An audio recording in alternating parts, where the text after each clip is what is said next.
So, hello.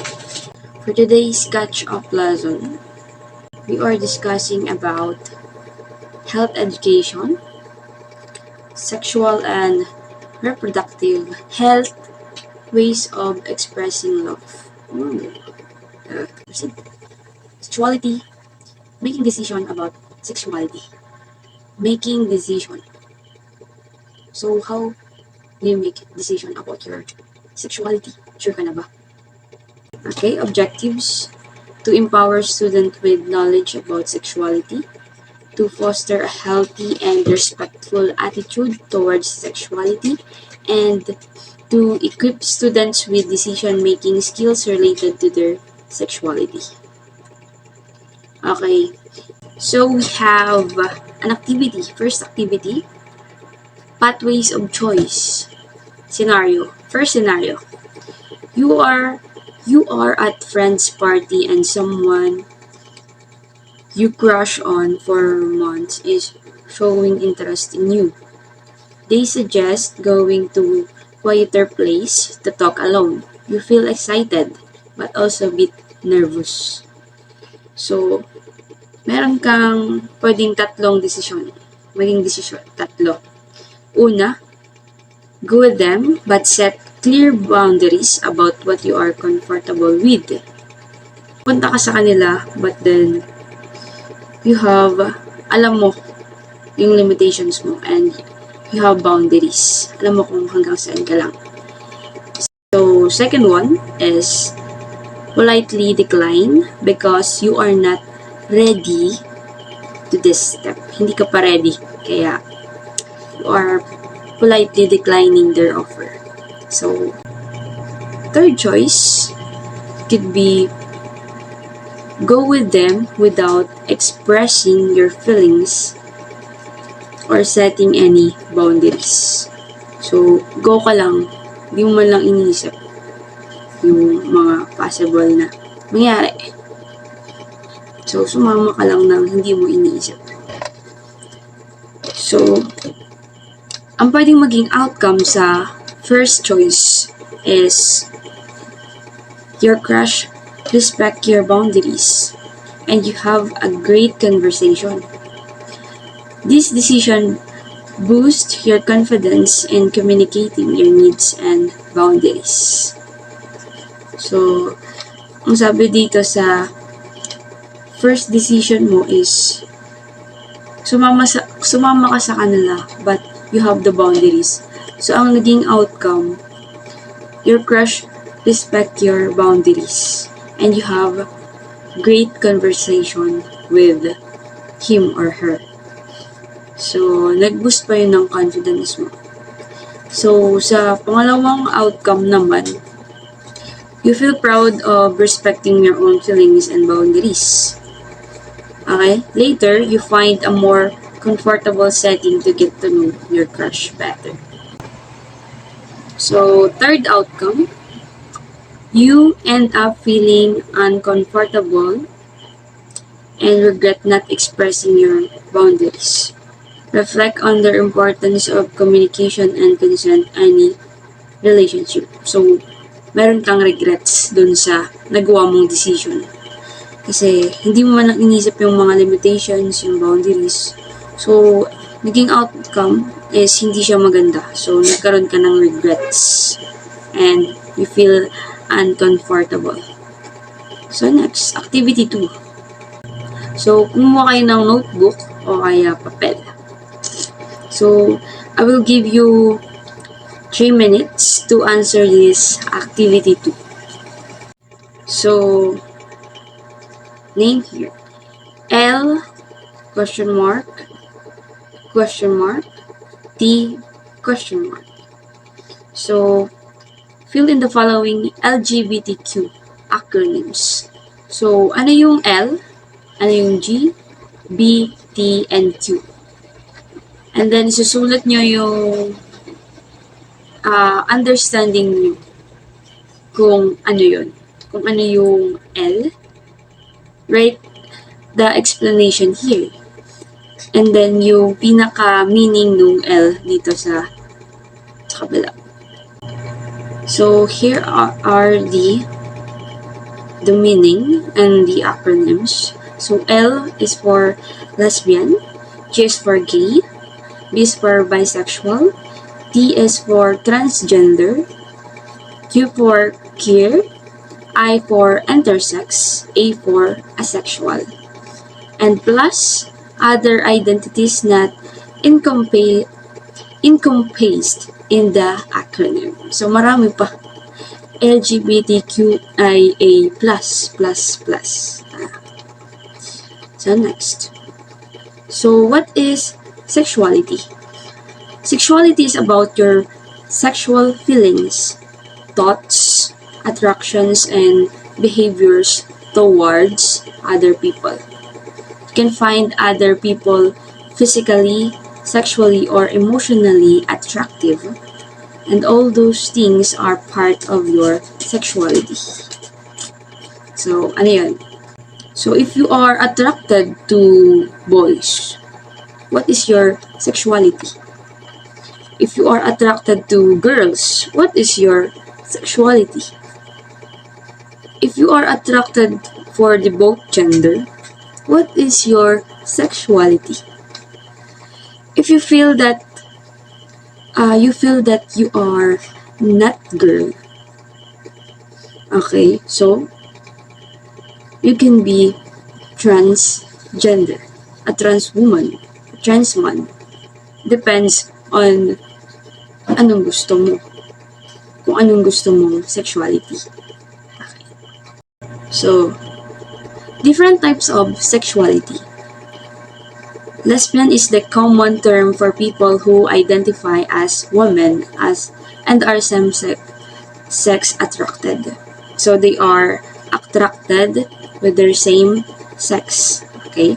So gay is the most common term for people who identify as men and are same-sex attracted. Okay. So bisexual, people are attracted to both men and women. Bisexual does not mean the attraction is evenly weighted. A person may have stronger feelings for one gender than another, and this can vary depending on who they meet. So, bisexual, okay, attracted sila sa dalawang gender. Pero hindi ibig sabihin na pantay yung yung attraction nila sa dalawa. Pwedeng mas attracted siya sa girl or minsan mas attracted siya sa boy. So, yun. Depende. Depende sa makikilala nila. Next, we have transgender. Describe a person whose gender identity and or gender expression do not match their assigned sex at birth. Transgender people may be straight, lesbian, gay, bisexual, or queer. So, ito na yung pinapalitan na nila yung gender nila. Pag ma-feel nilang hindi ito yung nararapat na gender para sa kanya, and then, pwede siyang pumunta dun sa kabilang gender, which is transformation of gender. So, ganun. So, queer, attracted to people of many genders. Queer is a term by those wanting to reject specific labels of romantic orientation, sexual orientation, and or gender identity. Questioning. The process of exploring your own sexual orientation and or gender identity. So in queer, you are attracted to people of many genders. So you are attracted to gays, to lesbians, to bisexual, and you are also attracted to transgender or asexual. So mga ganun. And then questioning, nag-explore ka pa. Okay, you are still in the process of exploring of what gender you belong o anong sexuality mo. Questioning ka pa lang muna. So, ganun. So, next we have intersex. So, a term used to describe a person who may have the biological attributes of both sexes or whose biological attributes do not fit with societal assumptions about what constitutes male or female. Intersex people may identify as male, female, or non-binary. So, intersex, ito yung pinanganak sila na dalawa yung gender nila. So, meron talagang mga tao na pinanganak sila na dalawa yung sex nila. Sex ng panglalaki at saka nung pambabae. So, bata pa sila, confused sila kung ano yung gender nila. Pwedeng bata ka, mukha kang lalaki. Pero nung nagkaedad ka na, yung mukha mo, naging babae ka na. So, yung tao sa lipunan, na-confuse sa'yo. Hala, nung bata ka, mukha kang lalaki. At saka lalaki yung gender mo nung bata ka. Bakit nung tumatanda ka na, parang nag-iiba na yung itsura mo? Nagiging babae ka na. So, yun yung mga pagkakataon na dalawa yung sex nila in birth pa lang. So, siguro nagbabago yung emotions, yung attractions nila towards a person. So, ang ibig sabihin ng non-binary, identify with more than one gender or no gender. Kasi diba, ang complicated. You have a lot of gender inside yourself. Pero hindi mo ma-identify kung alin ka dun. So, ganun yung non-binary. Next, we have asexual. So, ano yung asexual? A person who identifies as asexual. ACE for short is someone who does not experience or experiences very little sexual attraction. Asexuality is not a choice, like abstinence, where someone chooses not to have sex with anyone, whether they are attracted to them or not. So, yung asexual, ito yung hindi siya attracted sa kahit anong gender. So, kahit hubad ka sa harap niya, hindi siya ma-attract sa'yo. So, parang ganun. Yes, may mga taong ganun. Na hindi sila attracted sa kahit na anong gender. So, they are called asexual. So, next slide, we have sexuality and mental health. LGBTIQA+ people have an increased risk of depression, anxiety, substance abuse, homelessness, self-harming, and suicidal thoughts compared with general population. This is particularly true of young LGBTIQA+ people who are coming to terms with their sexuality and experiencing victimization of bullying at school. So, kung meron kayong mababalitaan na member ng LGBT community na they experience bullying, they experience discrimination, so they will have possibly have depression, anxiety, na sobrang hirap niyang harapin, and then magkakaroon ka ng suicidal thoughts.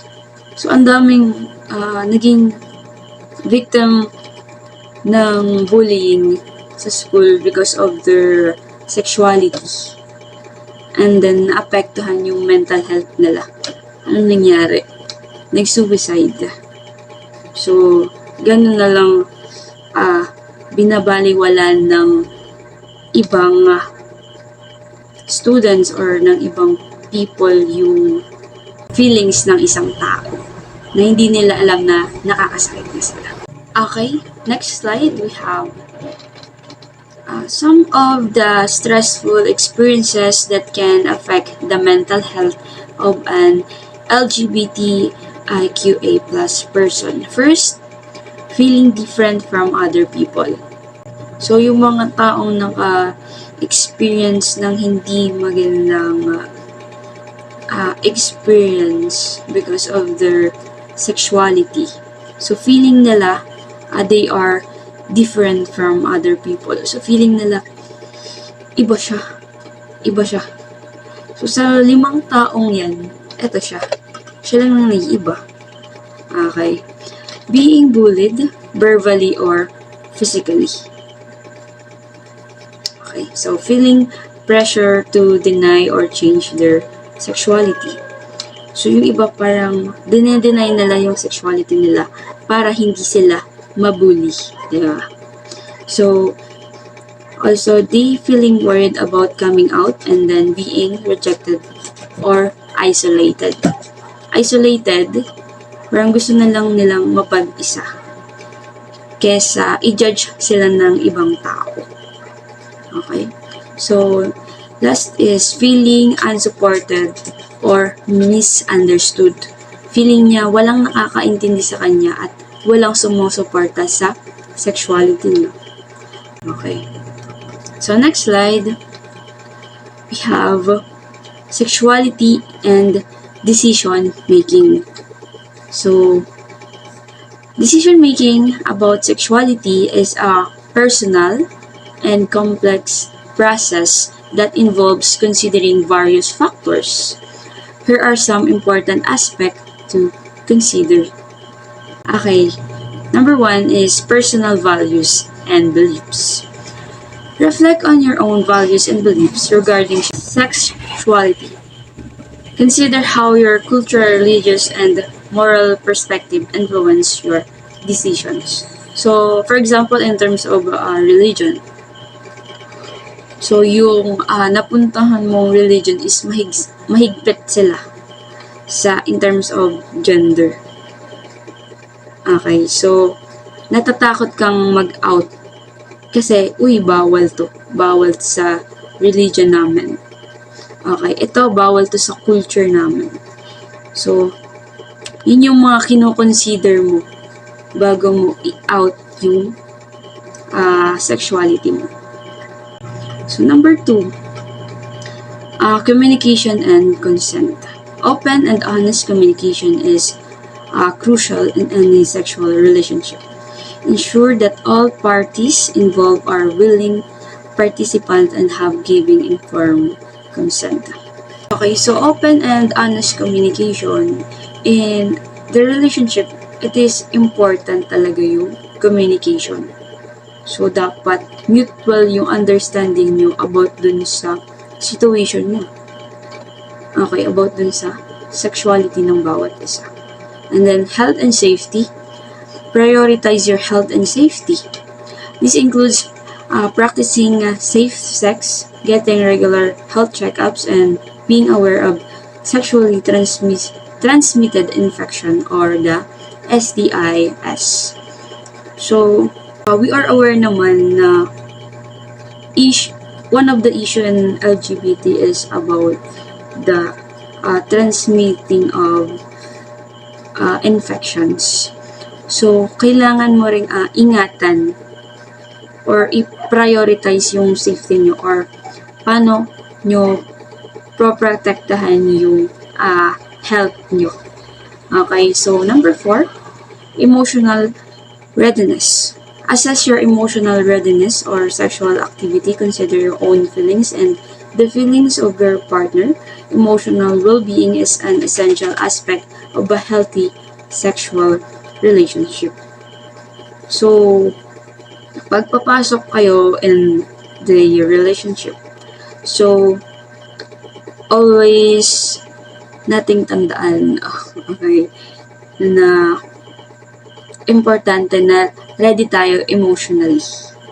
Next slide, we have number 5. Consistency with personal goals. Consider how your decisions about sexuality align with your broader life goals and aspiration. Ensure that your choices contribute positively to your overall well-being. Lagi nating i-consider yung mga goals natin sa buhay. Yung mga decisions natin, wag natin basta-basta decide agad. So, kailangan natin pag-iisipan para malaman natin if maapektuhan ba yung mga goals natin. Diba? Number 6, education and awareness. Stay informed about sexual health, contraception methods, and the potential consequences of sexual activity. Knowledge empowers you to make informed decisions. So, about dito sa sexual activity. So, bawal mo yan gawin dahil gusto mo. Okay. So, dapat maging aware ka kung ano yung possible na consequences kung ginawa nyo yun. Kailangan natin maging informed ba? Maging matalino about sexual health. Number 7, relationship dynamics. Understand the dynamics of your relationship and how sexuality fits into it. Clear communication and mutual respect are essential for a healthy and sexual relationship. So, kailangan is nagkakasundo kayong dalawa. Okay? So, dapat mutual yung understanding nyo about sa mga ginagawa nyo. Hindi pwedeng yung isa lang. Hindi pwedeng ikaw lang. Hindi pwedeng siya lang. So, dapat dalawa kayo. Number 8, cultural and social context.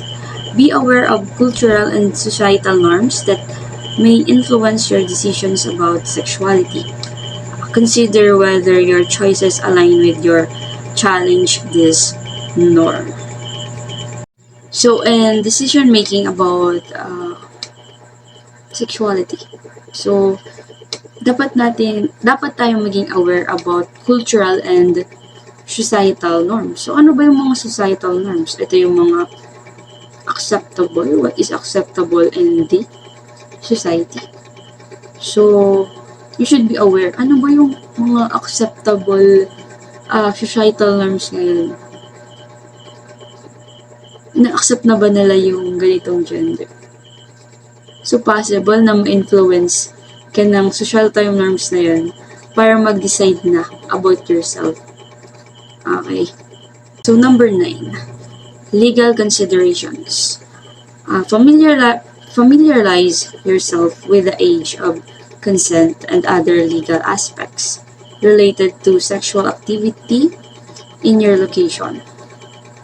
Ensure that your decisions comply with the law. Okay.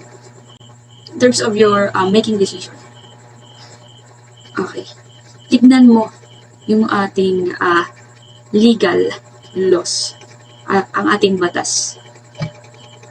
Maging aware ka, maging familiar ka sa mga batas na possible na makatulong sa'yo or possible na pag ginawa mo to, baka meron kang maapakang tao which is hindi pala siya tama. Number 10, peer pressure. So lagi tong issue ngayon, the peer pressure. So, what is peer pressure? So, being mindful of peer pressure and external influence. Making decisions based on your values and comfort level rather than submitting to societal expectations or pressure from the others. So, baka nagdi-decision ka because of the influence of your friends. Kailangan natin gumawa ng decision para sa sarili mo. Okay? Based on your values. Based kung ano yung pinapaniwalaan mo. Rather than sa influence ng iba. Sa influence ng mga kaibigan mo. Okay, next we have number 11. Sexual orientation and identity. So, explore and understand your own sexual orientation and gender identity. Acceptance of oneself is important for making decisions that align with your authentic self. Okay, so kailangan natin kilalanin yung sarili natin. Alamin kung ano ba yung gusto natin. Once na ma-realize mo, kailangan mong i-accept. Unang tatanggap sa'yo is yung sarili mo bago yung ibang tao. So, ayan. So, number 12, we have long-term implications. So, consider the potential long-term implications of your sexual decisions, such as impact of relationships, emotional well-being, and future goals. When making a decision about your sexuality, so, wag mong tignan yung present lang. So, dapat, hanggang future mo siya. I-imagine kung hanggang saan ba tong goals mo, kung hanggang saan ba to aabot yung decision mo. Mapaninindigan mo ba yung gagawin mong decisions. Hindi yung ngayong araw, eto ka. Sa susunod, hindi. Sa susunod, oo. And then, susunod, hindi. So, parang nag-iiba. So, kailangan i-consider natin yung potential long-term implications. So, remember that everyone's journey is unique. And there is no one-size-fits-all approach to decision making about sexuality. It's essential to prioritize your well-being, communicate openly, and make choices that resonate with your values and personal circumstances. So, lahat naman tayo is may kanya-kanyang kwento. About and making a decision making, kailangan natin pag-isipang mabuti. Kailangan natin i-consider yung marami bago tayo mag-decision. Okay, so bago tayo mag-discriminate, bago tayo mambuli, okay, nang hindi man lang natin inaalam yung pinaka-perspective ng isang tao. So it is important also to look at your own beliefs, your values, okay, and your personal circumstances. Now, let's have the activity. So for your reflections, I will give you 3 questions na lalabas dito sa ating screen, and then sasagutin nyo sa inyong Catch Up Friday notebook. O kaya kung wala sa inyo, kung hindi pa nababalik yung notebook, is pwedeng sa papel muna. And then after nun, ididikit nyo na lang sa notebook nyo pag nabalik na yung notebook nyo. And then, gagawa kayo ng confession journal. So, pwedeng Tagalog, pwedeng English. So, confession journal, confess your experiences with the LGBTQIA+ community. Have you ever experienced being one of them? Or do you have a friend who is part of the LGBT community? Or have you fallen in love with one of them? What are your thoughts about them? Feel free to confess anything you want about your experience. So, kahit ano lang na gusto nyo i-share. Baka kasi meron kayong experiences na ayaw nyo namang i-share. So, yung mga pwede nyo lang ma-share dito sa confession journal natin. So, that's all for our activity. Okay, so, activity 1 natin is yung 3 questions. And then, pangalawa is itong confession journal. So, thank you to EIM. So, I hope na meron kayong naintindihan at masagutan tong activities natin today's Catch Up Friday. So, thank you very much for listening. Bye.